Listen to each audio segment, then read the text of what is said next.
இவர் இல்லாத படமே இல்லை.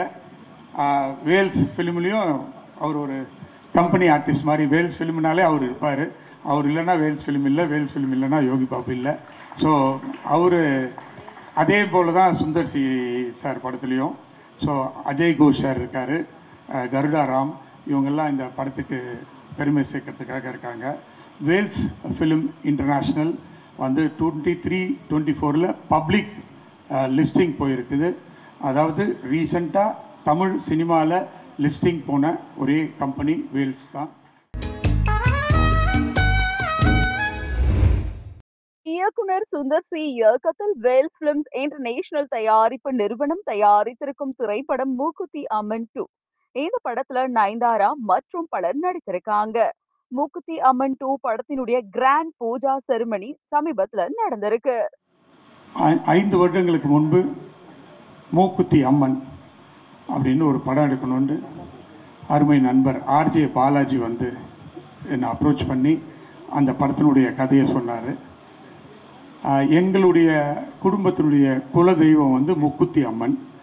அதை அவர் பேர் சொன்ன உடனே எனக்கு அது ரொம்ப பிடிச்சி போய் உடனே ஆரம்பிக்கலாம் அப்படின்னு சொன்னேன்.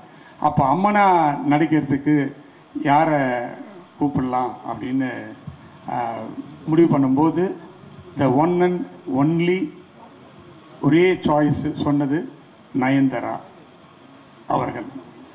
உடனே அவர் அப்ரோச் பண்ணோம்.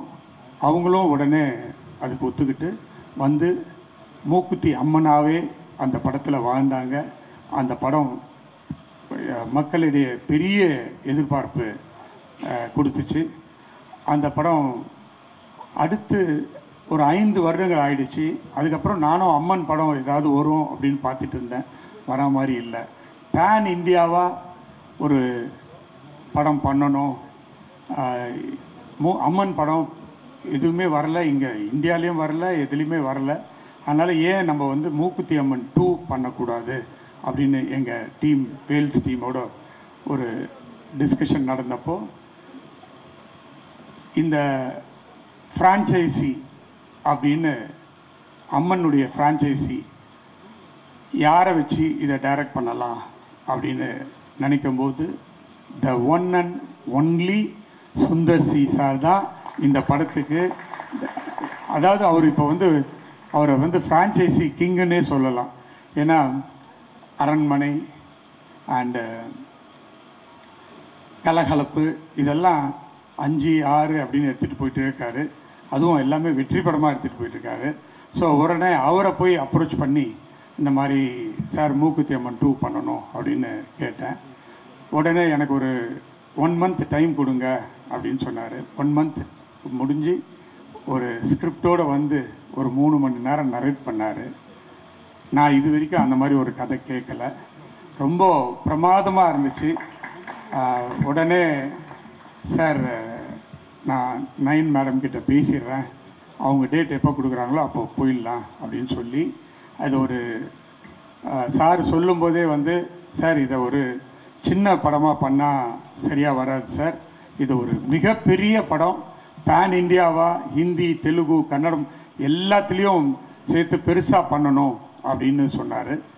நானும் ஓகே சார் அப்படின்னு சொல்லி பட்ஜெட் என்னன்னு கேட்டேன். 3 விரல காமிச்சார். 3 டிஜிட்டில் தான் சார் இதை பண்ணணும், இல்லைன்னா பண்ண முடியாது சார், அப்போ தான் இது நல்லாயிருக்கும் அப்படின்னாரு. அவர் மேலே எனக்கு ரொம்ப நம்பிக்கை இருக்குது. நிச்சயமாக ஒரு நல்ல படத்தை கொடுப்பாரு, ஒரு பேன் இந்தியா படம் வரும் அப்படின்னு. ஓகே சார் அப்படின்னு அந்த இது வந்து அவர்கிட்டயே ஒப்படைச்சிச்சு. ஸோ இந்த ஃபுல் படத்தையும் அவரே தான் தயாரிக்கிறாரு. ஸோ நான் வந்து ஒரு பேர் மட்டும்தான். ஸோ இந்த படத்தில் டெக்னிக்கல் ஆகட்டும், பட்ஜெட் ஆகட்டும், விஷுவல் ஆகட்டும் எல்லாமே வந்து எக்ஸ்ட்ராடினரி தியேட்ரிக்கல் எக்ஸ்பீரியன்ஸாக நிச்சயமாக இருக்கும். அதில் எனக்கு ஒரு பெரிய நம்பிக்கை இருக்குது. இந்த படம் வந்து பூஜை இந்த அளவுக்கு பண்ணியிருக்கோம். நிச்சயமாக படத்தை இதோட பெருசாக பண்ணுவோம். ரிலீஸை அதுக்கு மேலே பேன் இண்டியாவில் வேர்ல்டு வைடு பண்ணுறதுக்கு எல்லா வேலையும் பண்ணிகிட்ருக்கோம். முக்கியமாக இந்த படத்தில் வந்து நயன்தாரா மேடம் பற்றி நான் சொல்லி ஆகணும்.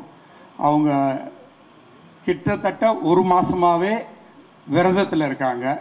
அம்மனா நடிக்கணும் அப்படின்னு. அதே மாதிரி தான் அவங்க வந்து மூக்குத்தி அம்மன் 1க்கும் அந்த மாதிரி தான் விரதம் இருந்து நடித்தாங்க.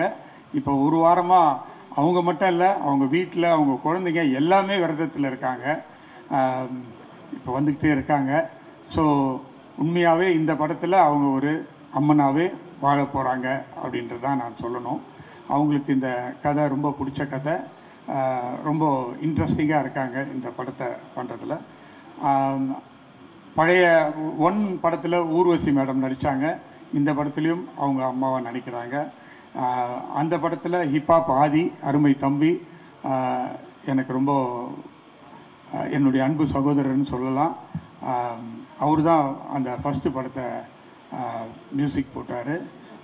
சாரி, போடல,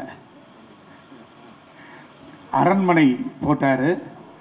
அரண்மனை 4 போட்டார். அந்த படம் மிகப்பெரிய வெற்றி.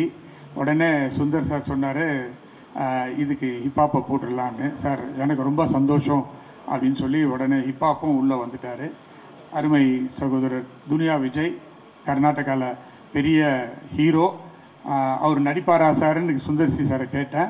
இல்லை நான் அவரை பேசி கன்வின்ஸ் பண்ணிடுறேனாரு. அவரும் பேசி கன்வின்ஸ் பண்ணிட்டு வந்துட்டாங்க. இப்போ ரீசெண்டாக விடாமுயற்சியில் கலக்குன்னு கலக்குனாங்க மேடம். இந்த படத்துலேயும் அதை விட ஒரு பயங்கரமான, அதில் போட்டு அஜித் சாரெல்லாம் பின்னி எடுத்திருப்பாங்க. பட் இந்த படத்துலேயும் இவங்க வேறு ஒரு லெவலில் கேரக்டரு. அப்புறமா எல்லாருக்கும் தெரியும், நம்ம இவர் இல்லாத படமே இல்லை. வேல்ஸ் ஃபிலிம்லேயும் அவர் ஒரு கம்பெனி ஆர்டிஸ்ட் மாதிரி, வேல்ஸ் ஃபிலிம்னாலே அவர் இருப்பார்.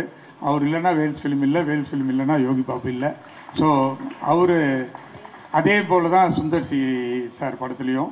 ஸோ அஜய் கோஷ் சார் இருக்கார், கருடா ராம், இவங்கெல்லாம் இந்த படத்துக்கு பெருமை சேர்க்கறதுக்காக இருக்காங்க.